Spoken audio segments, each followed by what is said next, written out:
하나님의 말씀 베드로후서 1장 20절, 21절 보시겠습니다.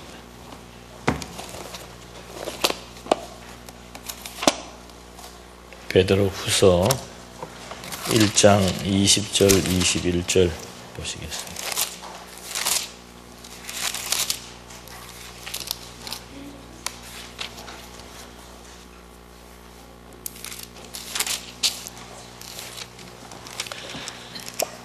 봉독해 드리겠습니다. 너희는 먼저 이것을 알아야 한다. 곧 성경의 모든 예언은 자기 마음대로 해석해서는 안 된다는 것이다. 예언은 언제나 사람의 뜻을 따라 나온 것이 아니라 오직 성령의 감동하심을 받은 사람들이 하나님께 받아 말한 것이기 때문이다. 베드로는 그 성경이 어떻게 형성되었는지를 말하고, 그 성경은 인간이 어떤 주관적 견해를 갖고 또 자기중심적으로 자기 필요에 의해서 마음대로 해석해서는 안 된다는 말을 경고하고 있습니다. 그러니까 베드로후서에서 이 성경에 관련된 얘기를 하는 이유는 세속주의를 경계하기 위해서는 베드로후서에서 강조하는 논점은 그리스도를 아는 지식에 자라가야 된다는 겁니다. 예수가 그리스도라는 사실을 알아야만 세속주의와 싸울 수 있다는 거죠. 그런데 예수가 그리스도라는 사실을 알려면은 성경을 통해서라야만 알 수 있고, 또 그 성경을 알려면은 해석을 해야 되는데, 이 해석을 사사로이 자기의 필요에 의해서 자기 나름대로 성경 구절을 인용해서 해석을 한다면은 그것은 위험한 것이다. 그래서 성경은 하나님의 감동으로 주어진 것이기 때문에, 하나님의 감동으로 주어졌을 때 하나님께서 그냥 어떤 체계 없이 즉흥적으로 이렇게 막 단마디로 이래라 저래라 해가지고 주어지는 것이 아니고, 성경은 진리입니다. 진리이기 때문에 반드시 성경 자체가 가지고 있는 체계가 있습니다. 그 체계를 따라서 성경을 해석해야 된다. 요즘 이 성경 해석에 관련된 문제 제기들이 많이 되고 있는데, 성경 해석은 물론 해석학 시간에도 여러분들이 공부를 하셨는지는 모르겠습니다만은 제일 먼저 문법적인 해석입니다. 이 문법적인 해석이라고 하는 것은 주어와 동사와 목적어 이런 것들을 정확하게 구분을 해야 되고, 문법적인 해석을 하기 위해서는 기본 텍스트가 우리가 가지고 있는 이 번역본입니다. 번역본을 봤을 때 번역 원본은 완벽합니다만은 이 지금 우리가 갖고 있는 이 번역본 성경은 완벽하지 않습니다. 그래서 어떤 부분에 물론 완벽하지 않다라고 해서 다 엉터리라는 얘기가 아니고, 중요한 부분들에 있어서 해석이 잘못된 것들이 많습니다. 그러니까 예를 들자면은 그리하면이라고 하는 것이 조건문으로 해석이 되어서 인간이 이렇게 행하면 하나님께서 이렇게 해준다라고 하는 어떤 그 인과응보의 법칙에 의해서 해석을 할 수밖에 없는 그런 잘못된 번역들이 많이 있기 때문에, 성경을 해석을 할 때는 첫째로 문법적인 해석을 가하되, 문법적인 해석을 가할 때 반드시 중요한 것 두 가지는 맥락적으로 이해를 해야 됩니다. 이 맥락적이라고 하는 것이 뭔가 하면은, 내가 지금 읽어드린 이 베드로후서 1장 20절과 21절의 말씀의 진의를 파악하려면은 앞의 문장과 뒤의 문장을 서로 연결을 시켜야 됩니다. 그러니까 어떤 문장이나 문구라고 하는 것은 반드시 앞에서부터 연결되어져 와서 서론과 본론과 결론에 의해서 기승전결이 구성되어 있습니다. 그걸 무시해버리고 한 문구를 떼내가지고 봐라 성경에 이렇게 말하지 않느냐, 이런 경우들이 요즘 왕왕이 있는데, 그런 것은 굉장히 위험한 태도입니다. 그래서 첫째는 그 맥락적인 이해를 해야 되고, 두 번째는 맥락적인 이해가 되었을 때 그 문장을 보았을 때 문장에서 중요한 단어들이 있습니다.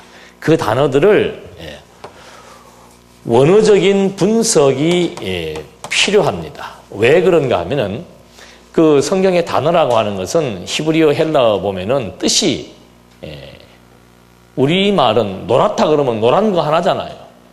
근데 거기에서 샛노랗다, 뭐 놀이끼리 하다, 뭐 누렇다 여러 가지 이제 의미들이 나오는데 이 헬라어나 히브리어는 한 단어가 탁 주어지면은 그 단어에 대한 해석을 보통 한 10가지 정도의 단어들이 들어가 있습니다. 그럼 거기에서 뭘 빼내야 되겠습니까? 그게 맥락이죠. 아, 권사님 공부 많이 하시네.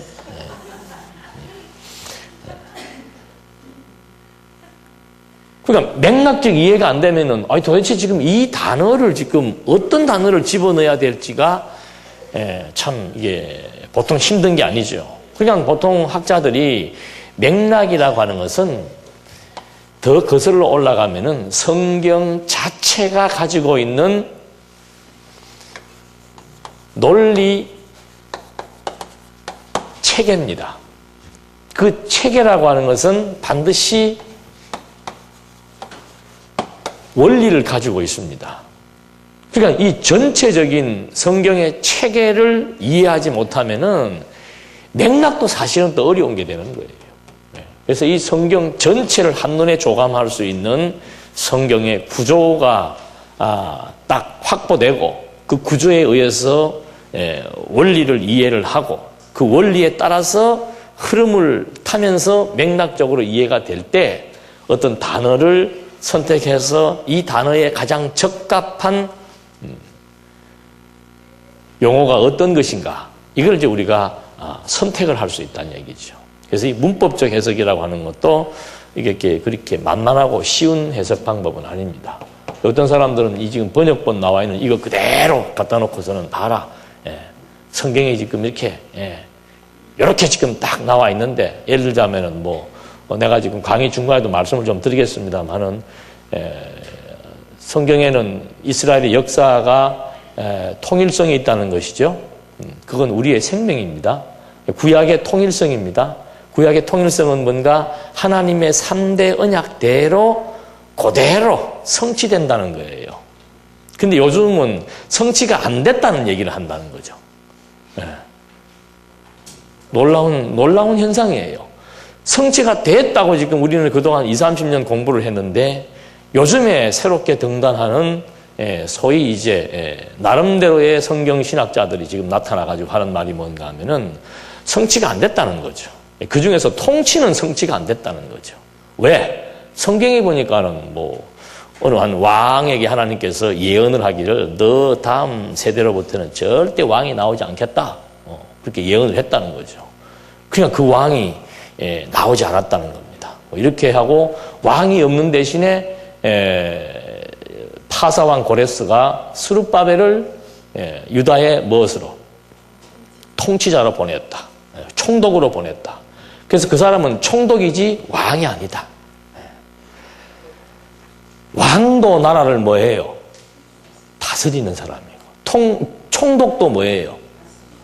그 머리 구조가 어떻게 잘못된 건지 그걸 가지고 그렇게 큰 소리를 치면서 총독이 왕이라고 해야지 왜 총독이라고 했냐 이거죠. 그래서 제가 한번 그 원어를 찾아봤어요. 찾아보니까는 그 총독이라고 하는 그 히브리 원어에는 보면은 왕이라고 하는 것도 있어요. 왕이라고 하는 것도 있고 통치자라고 하는 것도 있고 총독이라고 하는 것도 있고 중요한 것은 뭔가 의미가 중요한 것이죠. 우리나라가 6.25 전쟁이 끝나고 민정정부가 수립이 됐지 않습니까? 그때 우리나라가 처음으로 민선 대통령을 뽑았었죠.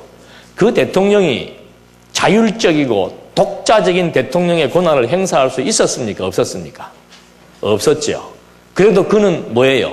대한민국의 대통령이고 대한민국 나라가 이제는 독립을 했다라고 전 세계가 다 인정을 한 거 아니에요. 그런 것처럼 이스라엘 민족이 바벨론의 포로 생활을 지금 70년 동안 했단 말입니다. 했는데 지금 중요한 얘기 해드리는 거예요.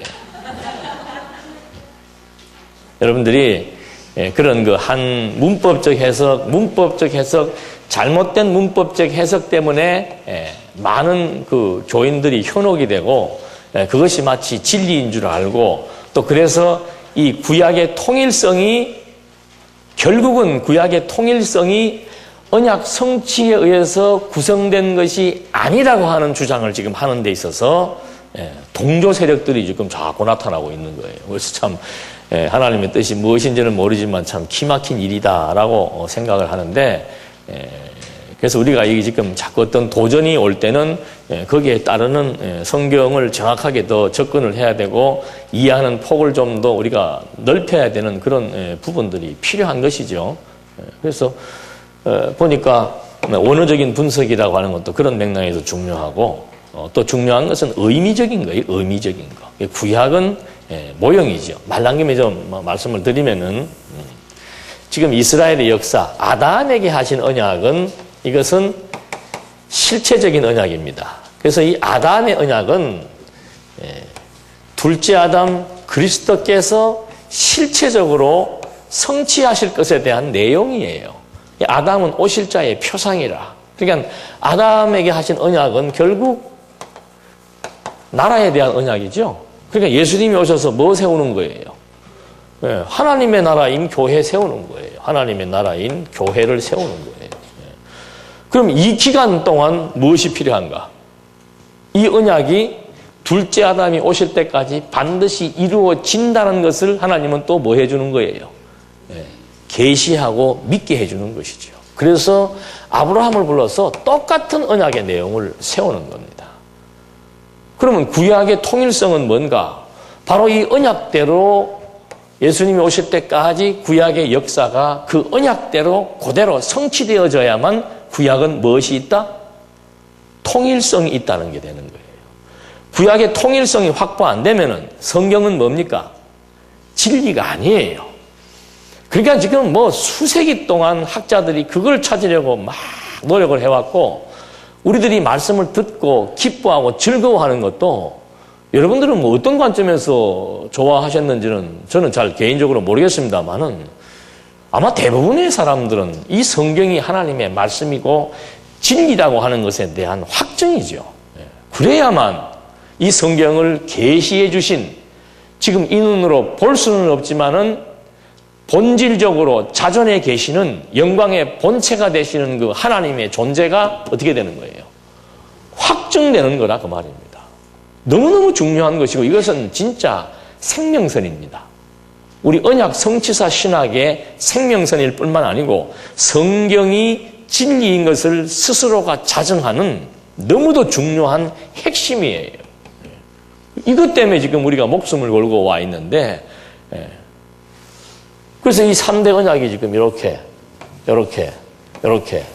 자손, 땅, 통치로 이루어지는데, 문제는 뭔가 하면 여기에서 분열이 되었다가 70년 뭐가 생겼어요? 포로가 생겼죠. 포로 생활을 하죠. 근데 예언자들은 계속해서 70년 뒤에 무엇을 약속합니까? 회복을 약속했죠. 이건 이 회복이 지금 성취된다는 뜻 아니에요? 그러니까 하나님의 약속이 이루어지지 않으면은 하나님은 어떤 분이에요? 여호와가 아니에요. 근데 뭐 계속 회복된다라고 약속을 했기 때문에 이 말을 철회할 수가 없다. 그래서 이런 틀에다가 막 성경을 나름대로 만들어 놓은 틀에다가 막 모든 성경들을 끼워 맞추려고 한다. 이렇게들 얘기들을 하시는 분들이 있더라고. 그거 아니에요. 하여튼 여기 남아있는 우리는 바보입니까? 성경이 이렇게 기가 막히게 되는데 그럼 이 부분은 뭐냐? 회복이 되었는가 안 되었는가? 만약에 스룹바벨이 왕이 그 아들에게 왕을 계승하는 그런 방법은 아니었어요. 뭐 서자라고도 하고 하는데 그렇게 서자도 이 계보에서는 서자도 왕이 될 수 있단 말입니다. 그 이유가 뭔가? 그 증거가 뭔가? 스룹바벨은 총독이지 왕이 아니다라고 주장하는 사람들에게 있어서 신약 성경 마태복음 1장에 아브라함과 다윗의 자손 누구의 계보예요? 예수 그리스도의 이 계보는 무슨 계보입니까? 왕의 계보입니다. 그 왕의 계보에 누가 들어가 있을 것 같아요? 그래도 총독이래요.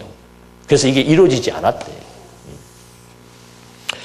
그래서 만약에 이루어지지 않았다면은 유다인들이 70년대에 에스라서에 보니까는 유다와 이스라엘 백성들이 함께 어디로 귀환합니까? 자기네 땅으로 귀환하잖아요.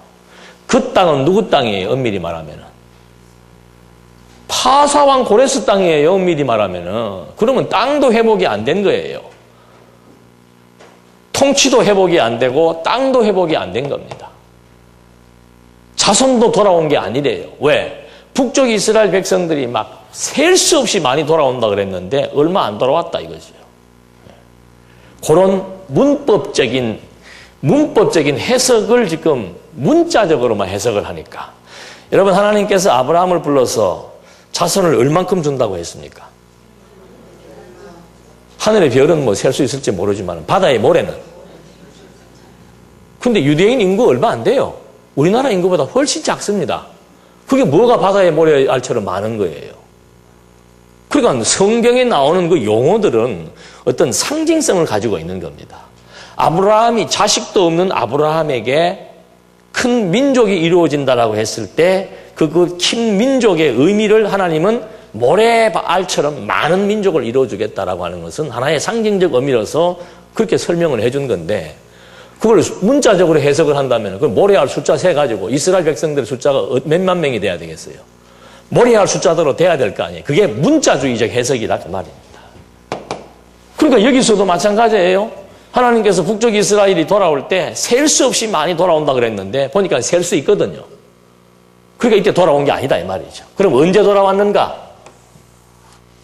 1948년대 이스라엘 민족이 해방이 됐죠. 이때 돌아왔대요. 이 해석을 가지고 깊이 있는 해석이라. 기가 막힐 일이죠. 그러면 아브라함에게 했던 이 약속은 메시아가 오시기 이전에 이 시기는 모형입니다. 그 모형은 모형으로 성취가 1차적으로 돼야 되는 거예요. 근데 이 약속이 국민의 숫자가 작다라고 해서 여기에서 돌아온 것이 아니었고, 그러면 뭐 땅도 아니고 국민도 아니고 통치는 또 총독이었기 때문에 스룹바벨은 유다 지파입니다. 베냐민 지파야, 스룹바벨이 베냐민 지파였다면 그는 절대로 뭐가 아니에요. 왕도 아니고 총독으로 인정할 수도 없는 거죠, 유대인 입장에서는. 근데 유다 지파예요. 그럼 만약에 여기서 그러면 이것이 회복됐다면은 이 하나님의 언약은 여기에서 성취되지 않은 것이 돼버리고 훨씬 넘어서 가지고는 이때 회복이 됐다면, 이때 왕은 1948년대 유대인들이 나라를 찾아서 독립을 했을 때 이때 왕은 그러면 총리가 누구였어요? 유다 지파였나? 총리라고 또 하면 안 되죠. 왕이 돼야 되지. 그러면 또 유대의 왕이 돼야 되죠. 그래서 이 문법 해석 잘못한다는 거 엄청난 혼란을 야기시켜주는 겁니다. 확실하게 여기에서 회복이 된 거예요. 하나님께서 이방을 들어서 유대 민족들을 뭐 해주겠다 그랬습니까? 회복시켜 주겠다고 약속을 했습니다. 그래서 파사왕, 다니엘에도 다 예언이 나오잖아요. 파사왕 고레스 때 이 고레스가, 고레스의 어떤 정치적 방법이 바벨론 정치 스타일하고는 다릅니다. 고레스는 완전히 각 나라의 모든 문화와 모든 것을 독립적으로 다 인정해주는 정치 스타일입니다. 그러니까 봉기를 안 들죠, 나라들이. 그러니까 이 사람은 그 나라의 종교, 문화, 땅, 통치자, 자기가 다 분봉왕식 세우는 식으로 다 세워서 독자적으로 해라 이 말이에요. 뭐만 하지 말고, 나한테 덤비지만 말고 해라 이거예요. 하나님은 그런 방식으로 지금 이 3대 언약을 어떻게 한 거예요? 마지막에 포로 생활에서 회복시켜주는 것이, 하나님은 그런 방식으로 회복을 시켜주는 거예요. 모형이니까. 그러니까 그들이 살던 다시 고향 땅으로 돌아와서 또 남쪽과 북쪽 이스라엘은 사실은 섭리의 중심은 남쪽 유다지, 북쪽 이스라엘은 변방이에요. 그래서 북쪽 나라는 망했지만은 백성들은 뭐 한다고 그랬어요? 돌아올 것이라고 약속했기 때문에 돌아온 그 지파가 역대상 9장 2절에 나와 있습니다. 북쪽 이스라엘의 어느 지파가 어떻게 몇 명이 돌아왔다는 게 나와 있어요. 돌아왔으면 자손들이 돌아왔고 남쪽 유다와 북쪽 이스라엘 자손이 돌아왔고 비록 100% 우리 땅은 아니지만은 파사가 그 땅을 허락해 주어서 국민들이 그 땅으로 다시 예루살렘을 중심으로 돌아왔고 비록 왕의 친아들은 아니지만은 또 스룹바벨을 파사가 총독으로 세워서 유다 지파에게 있는 스룹바벨을 총독으로 세워서 하나님께서 유다 지파의 왕조를 이을 때도 보아스는 오리지널이 아니잖아요. 그래도 보아스를 어떻게 하는 거예요? 룻과 그게 형제에게 이렇게 기업을 묻는 방식들 그게 다 여기에 다 필요한 거예요. 그렇게 해서 자손과 땅과 통치가 모형적으로 어떻게 된 거예요? 회복이 된 거예요. 그래야만 구약에서 아브라함에게 하신 언약이 이렇게 어떻게 성취됨으로써 구약도 논리적 통일성이 확보되고 있다. 이걸 우리가 확인할 수 있단 말입니다. 그런 건 뭐 기본이라서 뭐 그렇게 크게 안 했는데 한 10년 전부터 누구 한 사람이 이거 2대 언약은 이루어졌는데 마지막 게 안 이루어졌다 이거예요. 왜 안 이루어졌나 그랬더니 왕의 아들의 아들로서 되지 않았다 이거죠. 아니 하나님께서 유다지파 존속시킬 때 꼭 그렇게 안 한다 해도 끝까지 아니라는 거죠. 아니라면 할 수 없는 거죠. 그러더니 이제 요새는 3대 언약이 아니고 뭐 2대 언약이 나오고 어떤 사람은 양대 언약이 나오고 2대나 양대나 그 말인데 요상한 이론들이 나오는 거죠.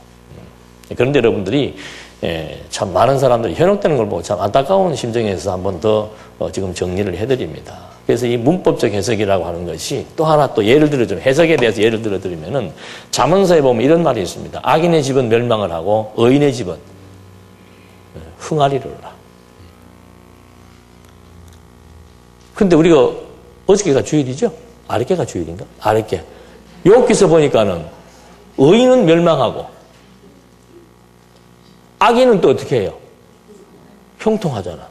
그러니까 자유주의 신학자들은 성경이 어떻다? 이게 앞뒤가 안 맞는다. 분명히 욥기서에서는 악인은 막 어떻게 해요? 도리어 잘 되고 의인이었던 욥이 완전 패가망신했는데 잠언서에는 보니까 악인의 집은 멸망하게 돼 있고 의인의 집은 흥하리로라.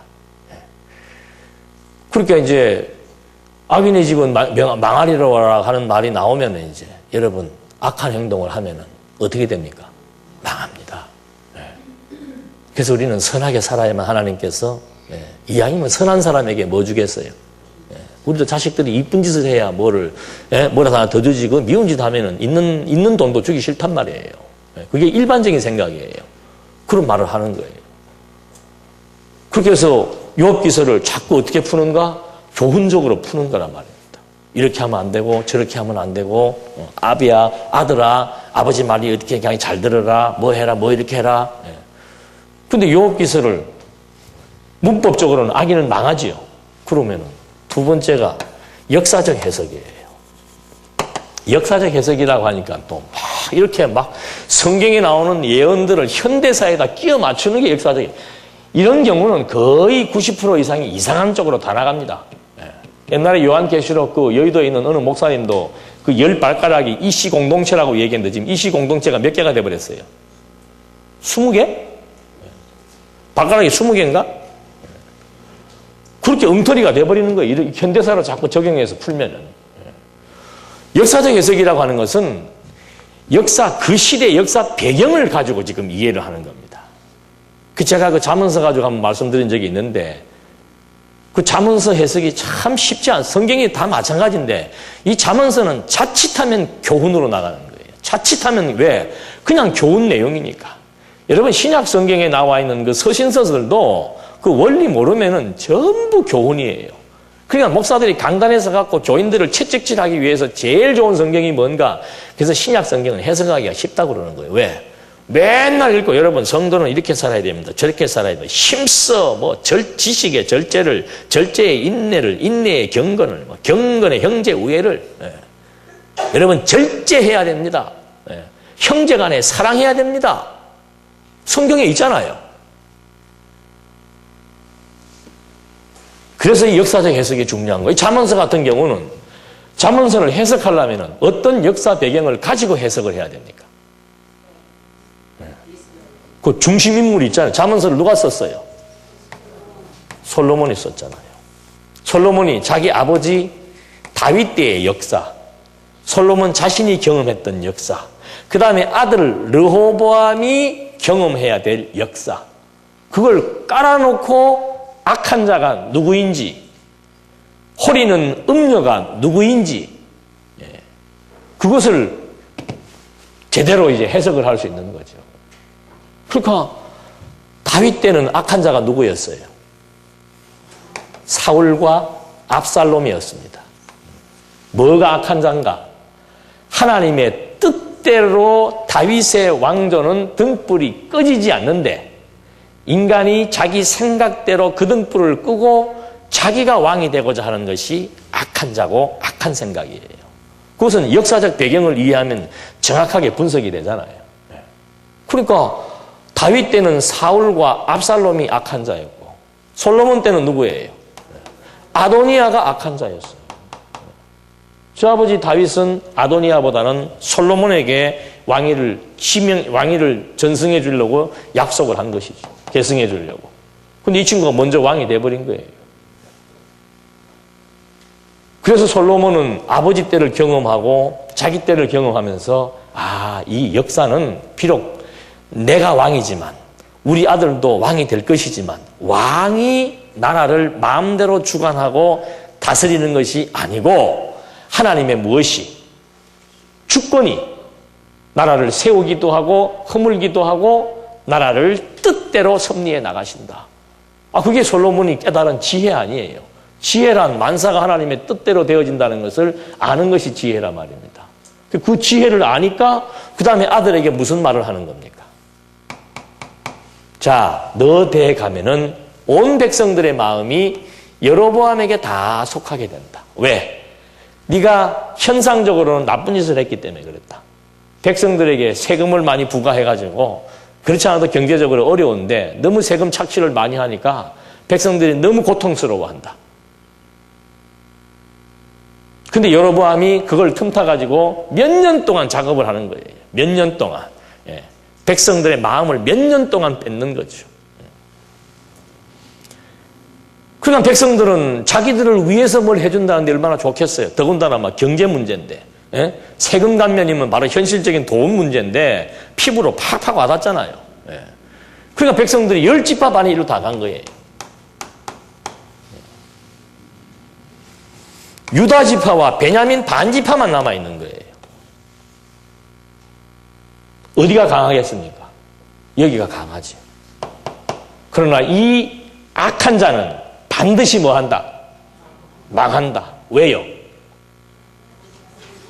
다윗의 왕조가 영원할 것이라고 하나님은 언약을 세우셨기 때문에 하나님은 언약대로 역사를 주관하시는 그런 여호와로서 모든 권세가 여호와께 있기 때문이다. 그 해석이 무슨 해석이에요? 역사적 해석을 통한 신학적 해석이 되는 거예요. 신학적 해석은 의미 부여입니다.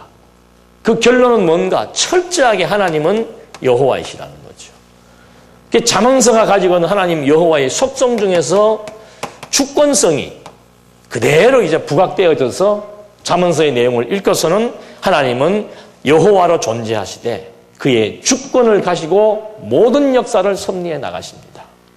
그것이 잠언서 해석의 올바른 해석 방법이지요. 그러니까 잠언서를 읽고 해석할 때 가난한 자가 있으면은 함께 해라. 여러분 주변 이웃이 있으면은 아픔을 같이 나눠야 됩니다. 꾸고자 하는 자에게 뭐 하면 안 됩니다. 거절하면 안 됩니다. 그런 식의 설교는 거기에서 여호와의 주권이 나옵니까? 안 나옵니까? 안 나오죠. 내가 돈 꿀 일이 있어가지고 그런 말을 했는지는 모르지만은 성경은 돈 구워달라는 것을 정당화시키기 위한 얘기도 아니고 남 도와주는 것을 정당화시키기 위한 어떤 사회적 차원에서 어떤 구제 차원에서의 교훈을 하는 것이 아니에요. 성경 어디를 보든지 간에 그러므로 하나님은 여호와로 존재하신다. 그걸 우리에게 확인시켜 주는 거죠. 여기 나오는 음녀도 마찬가지예요. 음녀는 남자를 뭐 하는 거예요? 홀이잖아요. 그게 빠지지 마라. 그래서 여러분, 남자들은 항상 뭐 조심해야 됩니까? 여자 조심해야 됩니다. 그건 말 하나만 하는 소리예요. 뭘 여기서 가지고 그런 소리를 하고 앉았어. 전화 조심하지. 그러면 성경에서 그 말을 왜 한 거예요, 도대체 그러면? 음녀짓을 한 게 누구예요? 여로보암도 음녀짓을 했고 압살롬도 음녀짓을 한 거예요. 다 요놈들이 성문 입구에 앉아가지고 백성들 성 안으로 들어올 거 아니에요. 그때마다 딱 지금 국회의원들처럼 인사하고 뭐 별일이 없습니까? 뭐가 문제입니까? 뭐가 어렵습니까? 기다리십시오. 내가 이번에 한 자리 잡으면은 그 문제 내가 당장 해결해 드리겠습니다. 그 백성들의 마음을 뭐 하는 거예요? 유혹하고 홀리는 거죠. 그 음료 조심해라 그 말입니다. 그 음료가 누구였어요? 압살롬이며 르호보암 때는 여로보암이라 이 말입니다.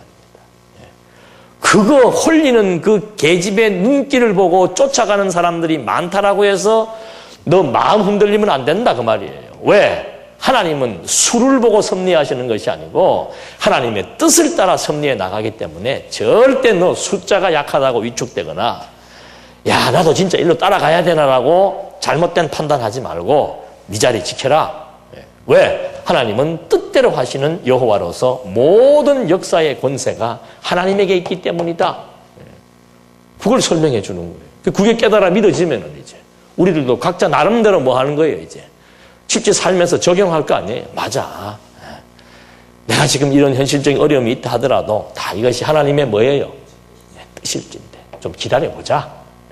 하나님의 뜻이 무엇인지는 지금 당장 알 수 있는 것도 있고 조금 지나서 나타나는 것도 있잖아요. 그럼 좀 기다려보는 거예요. 반드시 그 뜻은 해석이 되게 돼 있죠. 근본적인 뜻이야 성경을 통해서 금방 나오지만은 이제 실제적인 것들은 시간차가 있을 수도 있고 환경과 사람 따라 다를 수도 있는 거예요. 그러니까 조금 기다려보면은 하나님께서 그때 이래서 그랬구나. 딱 나오잖아요. 그래서 계속해서 누구를 중심으로? 하나님을 중심으로. 그게 신본주의란 말입니다. 신중심의 사고를 하면서 살아가게 되는 거듭나고 중생한 자로서의 아름답고 거룩한 삶이 나타나게 되는 것인데 이 해석 같은 거 이렇게 완전히 지금 엉터리로 해버리면은 그다음부터는 이제 성경을 종잡을 수가 없게 되는 거죠. 그래서 여러분들이 다들 성경대로 해석한다고 그러고 성경에 있는데 뭐가 있는가? 이것만 있는 거예요. 이걸 가지고 얘기해서는 안 되죠. 반드시 성경은 하나님의 감동으로 주어진 것이기 때문에 원저자의 의도를 신학적 의도를 정확히 파악할 수 있는 그런 해석 틀에 의해서 체계에 의해서 체계적인 해석을 가해줘야만 성경의 원뜻이 한 가지로 딱 집약되는 원뜻이 무엇인지가 정확히 파악되게 되는 거란 말이죠. 질문 있으면 질문하십시오. 질문에 약하시더라고.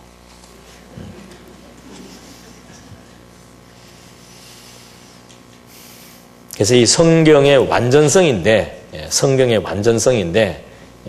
성경이 완전하다라고 하는 것은 진리로서 입증이 될 때 완전하다고 말할 수 있는 거예요.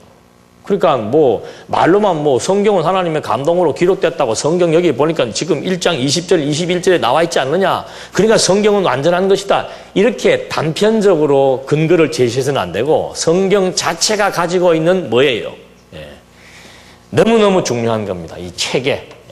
이거에 의해서 누구나가 다 객관적으로 봤을 때 맞구나라고 이제 확증이 되면은 몰라요. 이제 여러분 이것이 자꾸 우리 안에서 우리끼리만 얘기하니까 뭐 그냥 뭐 그런가 보다 할 수 있는데 아마 조만간에 이제 그런 작업들이 이루어질 겁니다.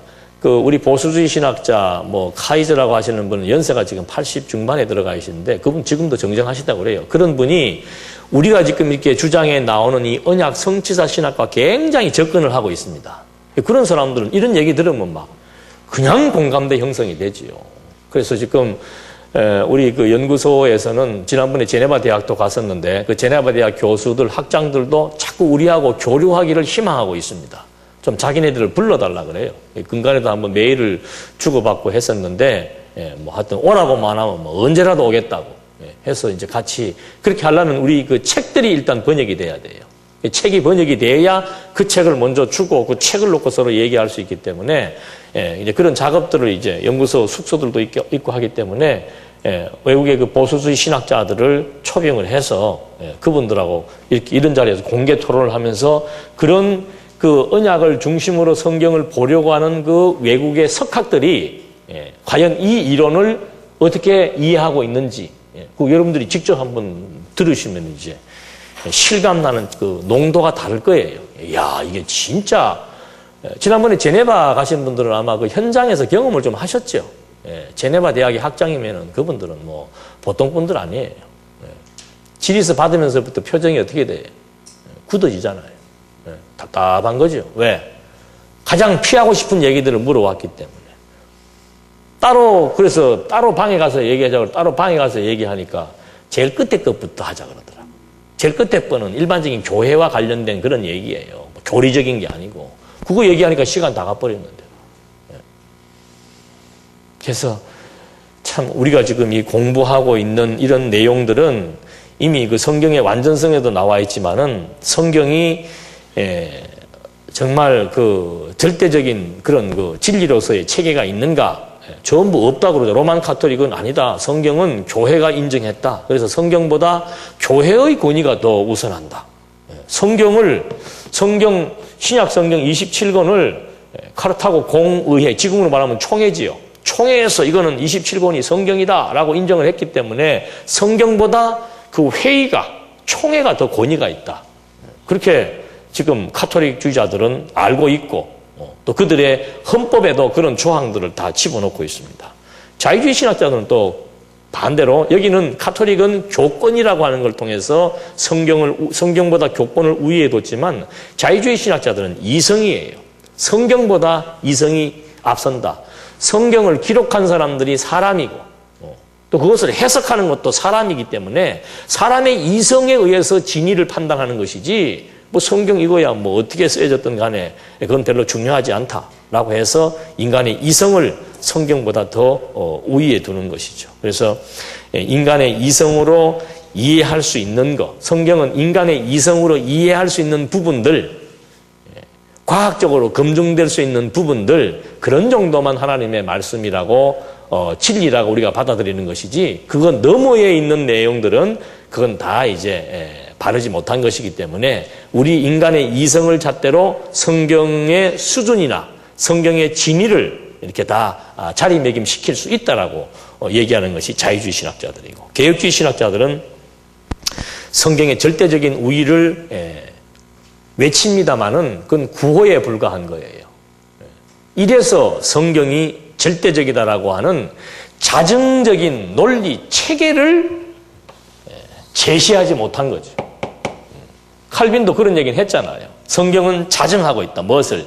하나님의 말씀이라고 하는 진리라고 하는 것을 성경 스스로가 지금 증명하고 있다라고 했을 때 그 체계적으로 논리 체계적으로 그걸 입증해 줘야 되는데 문구를 찾아가지고 봐라. 지금 베드로후서 1장 20절 21절에 봐라. 성경은 하나님의 감동으로 되어 있고 예언으로 되어 있기 때문에 인간이 사사로이 풀면 안 된다고 나와 있는 거 봐라. 또 몇 장 몇 절에 보니까는 이렇게 나와 있더라. 이런 식으로만 얘기를 하니까 이것은 설득력이 약하지요. 그래서 우리 언약 성취사에 입각한 성경의 절대성, 하나님의 말씀으로서 완전한 그 진리 입증을 해낸다는 것은 너무도 중요한 것이다. 그 다음에 성경의 필요성 부분에 와서 로만 카톨릭주의자들은 세 번째가 참 재밌습니다. 하나님은 성경을 통해서 자신의 교리를 전달해 주려는 것이 아니라 하나님은 성경을 통해서 자신의 교리를 전달해 주는 것이 아니고 사도들과 교회의 음성에 맡겼다. 성경이라고 하는 것은 이 성경은 하나님께서 이 성경을 통해서 당신이 하고자 하는 신학적 이론들을 전달하려고 하는 것이 아니고 이 성경의 내용들을 누구한테 맡겼는가 하면은 사도들에게 다 위임했다 이 말입니다. 성경을 누가 기록했습니까? 사도들이 기록했잖아요. 그러니까 사도들에게 위임했기 때문에 성경은 누구에 의해서 풀어나간다. 지금은 사도가 없잖아요. 사도로부터 계승받은 게 누구예요? 교황이잖아요. 사도를 강조하는 이유는 사도로부터 모든 권세를 위임받은 교황에게 이제 그런 권한이 있다라고 해서 성경을 해석할 수 있는 해석권, 그것이 교황에게 있습니다. 교황의 말은, 교황이 산 성경 해석은 절대적 해석입니다. 어느 누구도 그것에 대해서 이의를 제기할 수 없게 되어 있습니다. 그건 이의를 제기했다가 루터가 결국은 브롬스라고 하는 그 재판정에서 이자는 아무가 죽여도 상관없다. 이제 이 사람은 우리나라의 법으로부터 취해복권된 자들이다. 그러니까 뭐 누가 죽여도 된다 이런 말이 돼버린 거죠.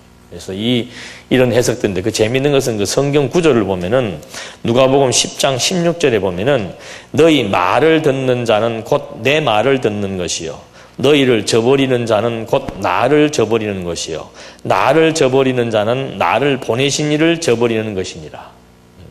그러니까 사도들의 말을 안 듣는 것은 누구 말을 안 듣는 거예요? 그리스도의 말을 안 듣는 것이고 그리스도의 말을 안 듣는 것은 하나님의 말을 안 듣는 것이다. 그러니까 사도들이 지금 증거하는 것이 뭐예요? 성경이지, 하나님의 말씀이지요. 그러면 하나님의 말씀, 사도들이 전하는 그 말을 듣지 않는다는 것은 그건 결국은 이제 하나님의 말씀도 듣지 않는 것이 되는데 결국 하나님께서는 이 사도들에게 모든 것을 다 위임했다. 그래서 사도가 하는 말 또는 사도로부터 계승받은 교황이 하는 말, 그것이 바로 진리가 된다. 이렇게 이제 성경을 해석하게 되는 겁니다. 성경 해석이 이렇게 다른 거예요. 우리는 사도들은 성경을 기록하게 한 도구입니다. 그 내용은 하나님의 감동으로 주어진 겁니다. 사도들은 그 하나님의 감동을 받아서 성경을 기록해서 그걸 그냥 남겨놓은 것이지 사도들이 그걸 마음대로 자의적으로 그걸 활용하거나 자의적으로 해석하는 것은 아니죠. 성경은 성령의 감동에 의해서 계시하고 성령의 감동으로 기록하고 성령의 감동으로 뭐 하는 거예요? 해석하는 거예요. 보여주고 기록하고 해석하는 것이 성령의 역사로 다 되어 있는 것이다. 그런데 이 사람들은 여기에서 논점을 자, 어떤 자에게 너희들의 말을 듣지 않는 것은 하나님의 말을 듣지 않는 것이다. 여기에 초점을 두어가지고 그러니까 너희들의 말이 곧 누구의 말이다? 하나님의 말이다. 그래서 사도의 말이 곧 하나님의 말이 되고 사도로부터 권세를 위임받은 교황의 말이 곧 뭐예요? 하나님의 말씀과 동등한 권위를 가지게 된다. 그래서 이 교황이 신적 권위를 가지게 되는 거죠. 여기서는 사람에게 초점을 맞추는 것이 아니고 너희 말을 듣는 자, 그 너희 말의 내용이 뭐예요? 말의 내용이 예수는 그리스도라는 거예요. 그러니까 너희가 전하는 예수가 그리스도라는 말을 듣지 않는 것은 결국 예수 그리스도를 믿지 않는 것이고 하나님의 존재를 불신하는 것이다. 그러니까 그 말의 내용을 지금 말하고 있는데 여기서는 그 말 자체를 누가 지금 했는가? 사도가 했다. 거기에 지금 초점을 맞춰버리는 거죠.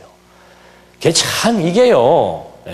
지금 우리는 아니까 어떤 대안을 갖고 있고 해답을 가지고 있으니까 이렇게 치밀하게 이렇게 해석을 해서 공격을 할 수 있고 논박을 할 수 있지만 그렇지 않으면 이제 니는 니대로 해석하고 나는 내대로 해석하고. 아니 예수님께서도 베드로에게 너나 누구라 그러느냐? 주는 그리스도시요 살아계신 하나님의 아들입니다. 그래, 그거는 네 스스로 깨달은 것이 아니고 누가? 성령께서 그거 깨닫게 그 말을 못 알아합니까? 무슨 이유가 있으니까 할 거 아니에요. 너 지금 그 깨달아 있는 그 놀라운 지식은 성령이 너에게 지금 깨닫게 한 것이다. 그래, 내가 너 위에 뭘 세우겠다? 교회를 세우겠다. 지금 이 해석하고 똑같은 거예요. 말의 내용은 예수가 그리스도이심을 전파하는 것이 핵심인데 말 자체를 가지고 지금 그 말하는 사람이 누구냐? 사도다. 이렇게 직역하는 거. 베드로가 했던 고백도 뭐예요? 주는 그리스도시요 살아계신 하나님의 아들이라고 하는 그 교회의 기초는 뭡니까? 그리스도 아니에요. 우리가 아는 대로. 그 터 위에 교회가 세워진다라고 우리는 의미적인 해석을 해야 되는데, 신학적 의미에 의한 해석을 해야 되는데, 교황들은, 카톨릭주의자들은 바로 문법적 해석만 해버리는 거예요. 문법적 해석이 뭡니까? 하나님, 예수께서 교회를 어디에 세우겠다는 거예요? 베드로 몸뚱아리 위에다 세운다는 거 아니에요. 그러니까 그 베드로 성당을 가보니까 진짜로 나는 그 시신이 있는지 없는지는 그거 좀 보여줬으면 좋겠더만. 그거는 막 저 밑에다가 뭐 관 하나 갖다 놓고 여기 베드로 시체가 있다라고 해서 베드로 시체 위에다가 세워진 교회가 무슨 교회다? 참교회예요, 참교회. 그 외의 교회는 다 뭐예요? 거짓교회예요, 거짓교회. 그래서 이 칼빈이 사곤에 가서는 참교회와 거짓교회가 무엇인지를 지금 설명을 하는 거예요. 그러니까 똑같은 성경 가지고 문자주의자들 문법적으로만 해석해버리니까 예수님께서 교회 세우겠다. 누구한테? 베드로 위에 세운다. 그럼 베드로가 죽었다. 그럼 베드로 시체 갖다 놓고 그 위에다 집 지면은 이것이 참교회다. 그리고 베드로에게 예수께서 뭘 줬어요? 열쇠를 줬는 거라. 그 열쇠가 뭐 하는 열쇠예요? 네가 땅에서 매면은 어떻게? 하늘에서도 차크닥 잠근다. 땅에서 풀면은 위에서도 풀어준다. 그러니까 모가지가 아니지. 목에다가 뭐 걸고 있는 거예요? 이게. 황금 열쇠 딱 걸고서 가지고 실제 중세 때 뭘 파는 거예요? 그 지으려고 했던 그 성전을 이번에 본 거 아닙니까? 그 베드로 성당을 지으려고 돈이 부족하니까는 사람들에게 티켓을 판 거예요. 왜? 열쇠 내가 쥐고 있으니까. 교황의 도장이 찍힌 티켓을 사면은 어디를 갈 수 있어요? 구원 열차를 탈 수 있는 거야. 여러분, 우리가 볼 때는 장난 같죠? 그 시대 사람들은 그거 그대로 다 받아들이는. 왜? 성경에 있으니까. 성경에 있으니까.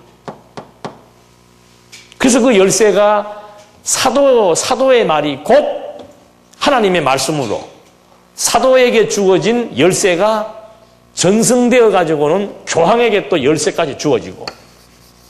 그래서 이 교황이 죄를 사하기도 하고 죄를 책하기도 하고 벌하기도 하고 그 다음에 천국을 왜 죄를 사해 주니까 천국 가는 거 아니에요. 죄 사함을 얻지 못하면은 천국 못 가는 거예요. 성경도 마음대로 해석을 하고 1900 아니고 12월 25일 되면은 온 사람들이 카톨릭 신자들이 어디에 모입니까? 베드로 성당 주변에 쫙 모이잖아요. 그 창문도 봤어. 요만하게 만들어 놓고 살살 24일 날 되면 걸어 나와가지고 손 한번 이렇게 흔들고 맨날 그 말이라. 예수는 마국간에서 탄생했습니다. 그는 왕이었는데 마국간에서 탄생했습니다. 오늘 우리는 이 시대에 예수의 겸손을 배워야 됩니다. 그게 전 세계로 퍼져나가는 교황의 절대 진리가 되는 거죠. 교황의 말씀은 곧 누구의 말씀이에요? 하나님의 말씀. 목사의 말씀은 곧 누구의 말씀이에요? 그래야 이게 그러니까 개신교 목사들이 전부 누구를 부러워하겠어요? 얼마나 부러워합니까? 그러니까 이제 막 다른 건 안 되니까 옷이라도 비슷하게 입고 호래비들만 입는 뭐예요? 이거는 나는 총각이라는 그 뜻이에요. 근데 멀쩡하게 장가간 목사들이 그것까지 같이 해가지고는 그런 옷을 제복이라고 그걸 입고 서가지고 왜 거짓말을 해? 장가 갔으면 갔다 그러지. 안 간 표시를 또 여기다 내고 앉아가지고 뭔지도 알지 못하고 저한테도 왔더라니 그거 맞춰 입으라고 싸게 해준다고. 그게 신적 권한이지요. 그걸 갖고 싶은 거예요. 전부 다. 그래서 이 성경 구절 이렇게 하나 잘못 해석하니까 이렇게 막 엄청나게 뒤바뀌어지는 교리가 또는 교단이 또는 교회가 파생되어지는 거예요. 자유주의 신학은 성경은 교회가 만들었기 때문에 교회의 종교적 삶의 최고 표현이다. 성경은 교회가 인정해 주었죠. 그러니까 이 성경은 어디에 필요한 거예요? 교회 공동체, 우리들에게 필요한 책입니다. 무엇을 위한? 생활을 위한, 여러분들이 공동체 생활을 하려면 뭘 지켜야 돼요? 질서를 지켜야 되고 사랑을 나눠야 되고 그래서 나눔과 섬김을 해야 되고. 그거 좋은 말이에요, 나쁜 말이에요? 좋은 말이잖아. 뭐 나누고 섬기자는데 그거 뭐가 잘못됐냐? 서로 사랑하자는데 뭐가 잘못됐냐? 공동체란 말은 신이 이 집단 모임을 인정해주고 이제는 너희들끼리 뭐하며 살아라. 예수를 닮아가면서 너희들끼리 잘 힘을 합해서 살아라. 쉽게 얘기하면은 아버지가 세상을 떠나면서 형제들을 불러놓고 아버지는 간다. 그래도 너희들은 왕래를 자주 하고 세상에는 피부치밖에 없다. 너희들끼리 잘 지내야 된다. 하면서 내가 지금 재산이 20억이 있으니까 4명에게 똑같이 5억씩 분배해 줄게. 그리고 그거 받아가지고 서로 사랑하며 서로 우애하며 서로 격려하며 살아라. 그러고 이제 아버지는 떠난 거예요. 그게 자유주의 신학자들이 말하는 공동체의 개념입니다. 알고 써야 돼요. 뭐 모르고 막 개신교에서도 하든지 막 그냥 공동체 모임, 뭔 공동체의 공동체는. 하나님이 돌아가셨어요? 여기 있는 집 하나님이 돌아가신 거예요. 예수가 지금 가버렸어요. 딱 베드로에게 열쇠 주고 예수는 승천해버린 거예요. 그 남은 이 땅에 누가 살아야 됩니까? 현존에 있는 우리들이 지금 힘을 합쳐가지고 우리들이 서로를 뭐 하면서 이런 말도 우리가 오해하고 들으면 안 돼. 그럼 우리는 뭐 사랑하지 말란 말이냐? 그 얘기를 하는 게 아니에요. 우리의 모임의 궁극적 의미는 어디에 있는가? 하나님 존재 확정에 있다는 거 잊어버리면 안 됩니다. 하나님 알면은 그렇잖아요. 하나님이 어떤 분이신 줄 알면은 그 은혜에 감동이 되면은 내 마음이 어때요? 열리는 거예요. 아는 만큼 열리게 돼 있단 말입니다. 그 열리니까 상대방의 흠이 흠으로 보이지 않고 어떻게 보여요? 도리어 긍정적으로 보이기 시작하는 거죠. 그렇게 해서 형제 사랑이 이루어지는 것이지 근본적인 거 딱 빼놓고 맨 교훈적인 것 가지고 우리 이렇게 삽시다, 저렇게 삽시다, 저렇게 삽시다. 그래서 이런 신학자들이 가지고 있는 이런 교리들이 이렇게 하루아침에 어떤 근거 없이 나온 것이 아니고 성경 해석을 왜곡되게 함으로써 파생되어진 것이라고 하는 사실을 우리가 알면서 좀 확인들을 해봐야 됩니다. 그래서 자유주의 신학자들은 그렇게 알고 있고 개혁주의 신학자들은 말 그대로 그냥 구원의 방책으로서 절대적으로 필요하다. 구원의 방책으로서. 지금 이제 한국의 교회들이 엄청나게 줄어들어간다 그러죠. 왜 줄어들어가는가? 흑온 날 무슨 얘기만 하니까? 구원 얘기만 하니까. 그리고 구원 얘기한 다음에는 하나님이 너희들 구원해 주었으니까 우리 이제 어떻게 살아가야 된다. 인간이라면 그 구원의 은혜에 보답을 좀 하면서 살자. 그게 기독교의 하나의 슬로건이에요. 그건 그렇게 또 하면은 어떻게 해준다. 구원받은 사람이 은혜에 보답하면 하나님이 어떻게 해준다. 형통하게 해준다. 그게 가난했던 시절에는 됐지만은 60년대로부터 시작해서 이제 한 40년, 50년 세월 지나오면서 우리는 여기 젊은 사람도 많이 있네. 40대, 50대, 60대는 그걸 그대로 현장에서 눈으로 봤잖아요. 삼박자의 축복의 비결을 눈으로 보면서 교회가 거기에 지금 유린당해 왔던 걸 봤잖아요. 근데 요즘 젊은 세대는 가난하지 않습니다. 우리 부모님들 세대는 밥은 못 먹어도 뭐는 장만했어요? 집은 장만했지요. 요즘 세대는 집 필요 없어요. 집은 없어도 뭐는 있어야 돼요? 차는 있어야 돼요. 세대가 바뀌어버렸어요. 차 다 있고 다닐 때 다 다니고. 우리 부모님들은 돈 벌면 어떻게 했어요? 전부 항아리, 장롱, 어떤 분은 베개 속, 이불 속 다 들어가요. 그냥 모으는 거예요. 요즘 애들은 어떻게 해요? 쓰는 거. 뭐하러 모아요, 모으기는. 요즘 현대 애들이 훨씬 지혜롭죠. 부모님들 뼈골 빠지게 모아가지고 나중에 돌아가시기 전에 순간에 판단 잘못해가지고 돈 미리 줘버리면 어떻게 해요? 돌아가실 때까지 찬밥 되는 거고. 머리가 좀 좋으신 분들은 계속 돈만 보여주는 거예요. 이게. 그러니까 애들이 막 주일마다 찾아오잖아요. 그것도 자식 기만하는 거고. 기만하는 거 아니에요? 돈으로? 이게 우러나가지고 부모를 섬기고 부모님을 생각하고 맛있는 거 먹으면 그냥 생각이 같이 나서 싸가지고 드리고 해야 될 바인데 맛있는 거 먹다가도 아이고 이거 우리만 먹으면 안 돼. 사가자. 왜? 잘 보여야지.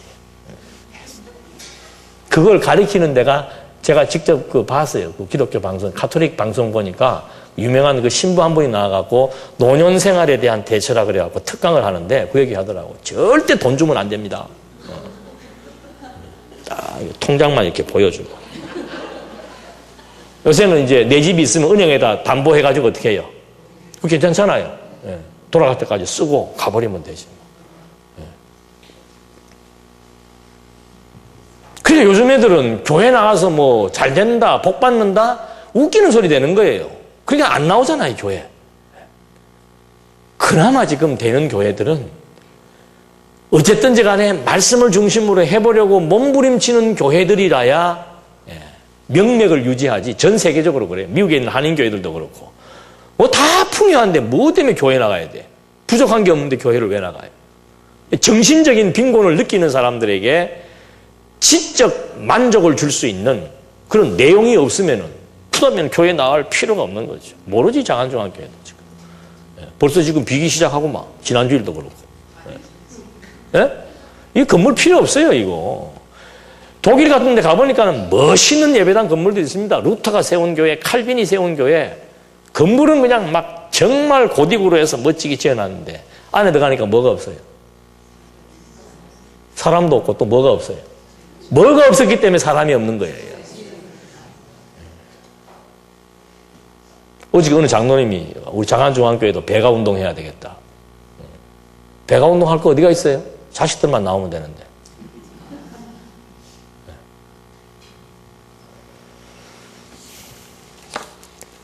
성경이 필요한 이유는 구원의 방책으로 필요한 것이 아니고 아까 드린 말씀대로 우리는 근본적인 필요성은 하나님을 아는 지식을 얻으려는 데 있다. 하나님 알아야 삽니다. 우리 인간은 짐승하고 다르기 때문에 지적 만족이 있어야 되는 거예요. 영적으로 하나님의 존재에 대한 확증을 갖고 끊임없는 절대 진리를 탐구해 나가는 그것이 없으면 살 힘이 안 생기는 거예요. 그 구체적인 내용은 10분 쉬었다가 하십시다.